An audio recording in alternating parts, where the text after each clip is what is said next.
Dress. Kas? Suknelė. Pavyzdžiui, a wedding dress. Vestuvinė suknelė. Platesnėje reikšmėje daiktavardis dress gali žymėti kokiai nors progai skirtą drabužį, apdarą arba uniformą, nebūtinai suknelę.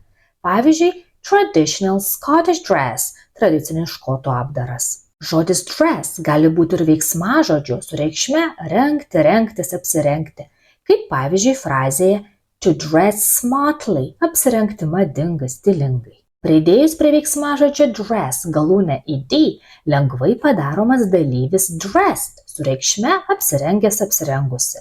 Pavyzdžiui, dressed in black – apsirengęs juodai. O jeigu mums reikia padaryti priešingos reikšmės veiksmažodį, pridėsime prie kamieno dress priešdėlį on, kad gautume veiksmažodį undress – nurengti, nusirengti. Pavyzdžiui, to undress a child – nurengti vaiką. Na, o pridėję prie žodžio undress galūnę ed, gausime dalyvį undressed – neapsirengęs, nusirengęs, neaprengtas, nurengtas. Kaip pavyzdžiui, nusistovėjusiame junginyje to get undressed – nusirengti. Įsiminti visus žodžius kontekste galite išmokę tokį sakinį. I dress each morning, love my dress, stay dressed all day, then undress and dressed undressed. Like and follow to learn more.